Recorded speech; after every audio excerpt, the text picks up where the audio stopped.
Hello and welcome to Hyperproduction TV.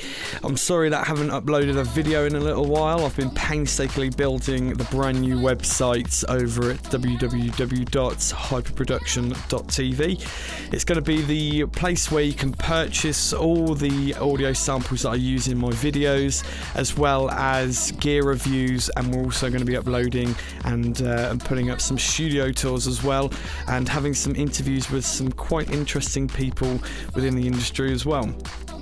But more back to the point of this video, in this episode we're going to be looking at how to fit in bass and kick drums primarily, but generally how to fit the bass in and mix the bass within your track as well. So up here I've got a track that I've made, so if we just have a quick listen to this.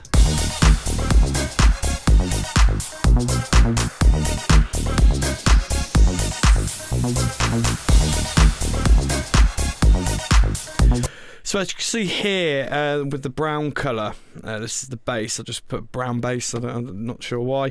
But yeah, so as you can hear, it's not cutting through quite as well as we'd hoped. So I'm going to show you a little trick which I learned quite a few years ago now, how to get your basses fit, like a bit more like warmer, and also get that top end in, but not make it sound like it's sidechaining. There is going to be an element of sidechain in there, but we're not going to make the whole bass sound like it's sidechaining, because I think that sort of sound has kind of got a bit old now. And to be honest, it's kind of the way that people are using it now is starting to sound a little bit lazy, and they're just like creating whole sort of tracks and then just sidechaining to the kick, and then it all fits in.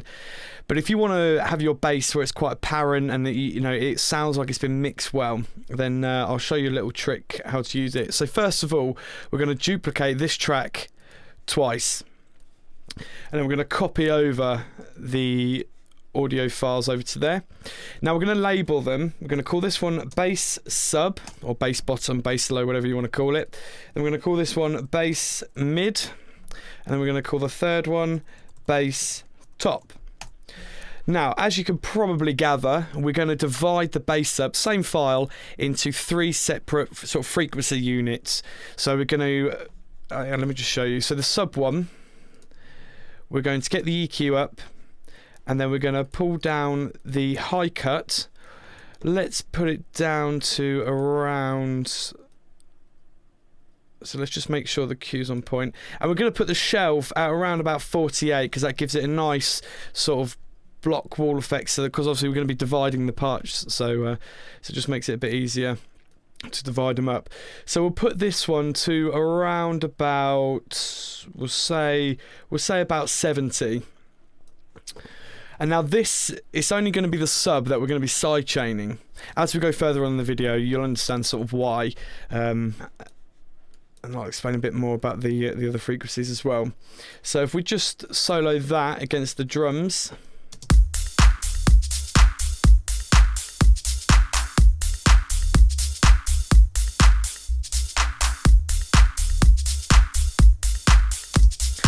So we can kind of feel like the bass is fighting for a bit of room. So we're going to draw up the compressor, and we're going to sidechain it just up here. We're going to sidechain it to the drum loop. I've got that one named drum loop. I should actually probably change that to kick. It might be a bit easier. So obviously there we go, it's changed to kick. So then what we're going to do, we're just going to sidechain this. So every time the kick comes in, the bass is going to obviously dip in volume.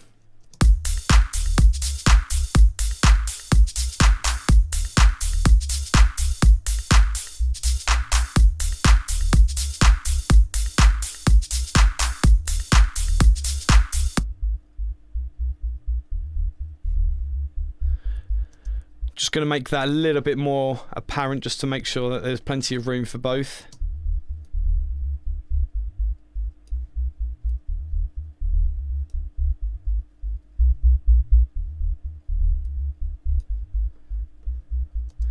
Just going to switch the limiter on here as well, just for when the kick stops, it doesn't sort of peak in volume too much.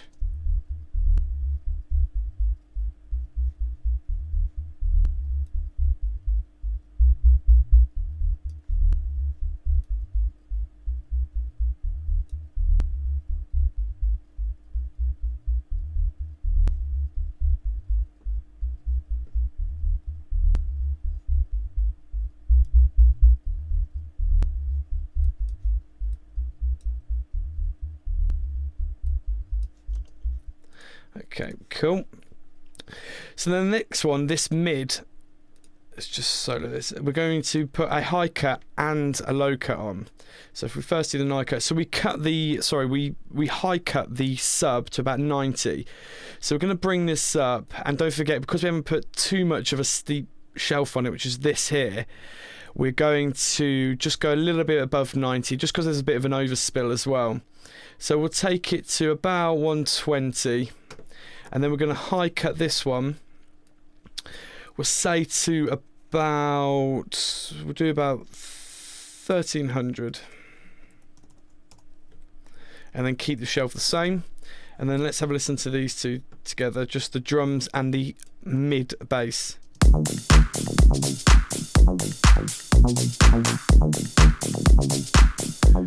Now you can see that is going to be sounding very clear against the drums. There's no sort of really harsh low bottom end fighting like place with the kick. And I'll show you a cool little trick with the top bass. You could do a lot more effects with it, you see.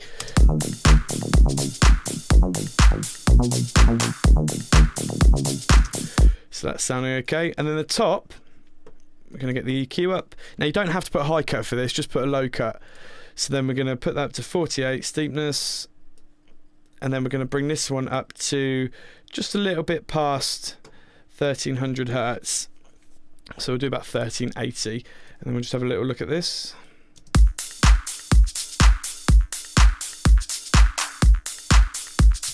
We could probably actually bring that back a little bit. I don't think it's got that much high end. So if we bring it to about here, just to accentuate the high end and make it a nice clear sounding bass.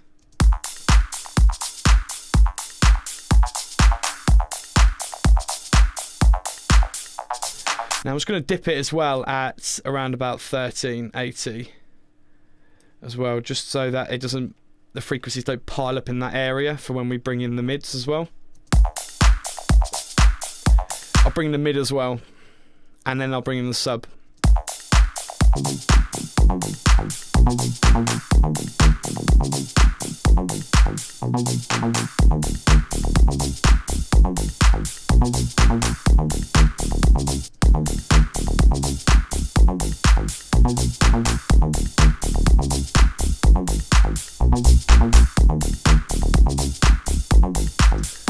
Just going to change the compressor a little bit. Maybe it's a bit too harsh.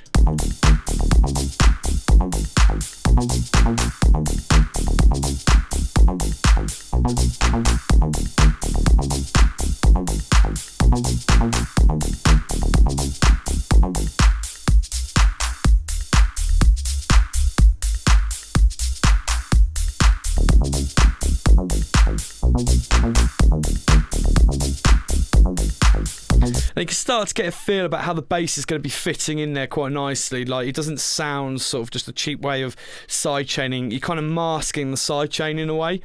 So I'm just going to fiddle around with it and we'll try and gather a bit of a more whole sound with it.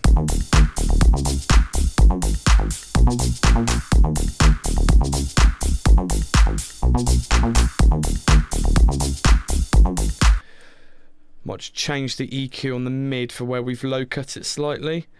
I'll bring that back down to about, because we've taken it about 70, I might have taken it a little bit too far. So if we take it to about, let's say 95, see how this sounds. We'll just have a little play around with it with the frequency where it starts sounding right. It's all very well working with numbers, but it's your ears that you've really got to follow.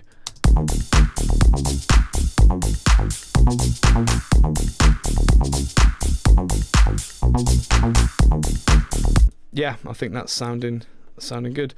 And then with the top as well, the cool stuff that you can do with the top is you can add like little reverbs, subtle delays, or maybe sort of stereo panic, like a sort of a delay going across the panic, so like a sample delay. So if we just have a listen, just this bit. Maybe put it up to 45. Gonna add a couple of reverbs in there as well.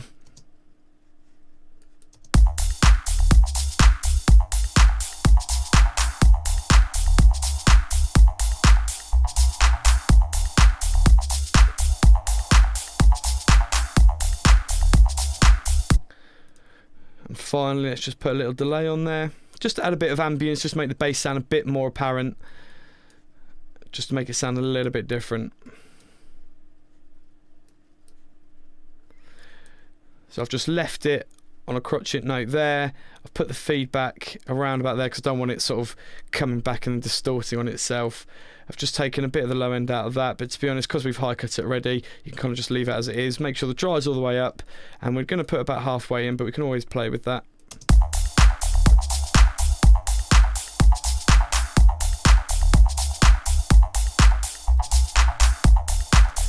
So let's hear them all together.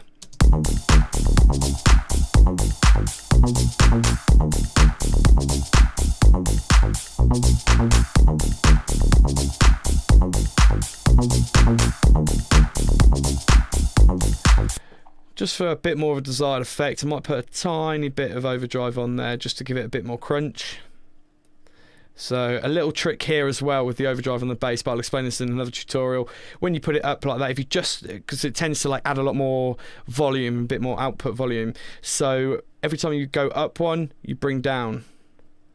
So let's say, so that's 3, so then -3.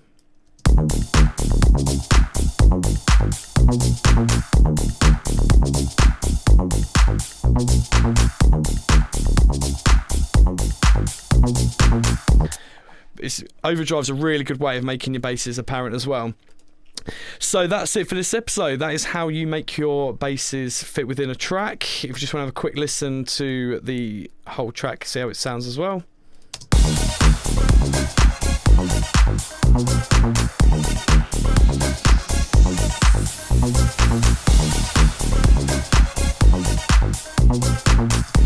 And that is how you mix in your basses. I hope that you've learned something from this video, and please don't forget to subscribe and share and like, or whatever you want to do with it. It's entirely up to you. Any questions, don't forget to post them in the comments below. Thank you very much for watching. Take care. Bye bye.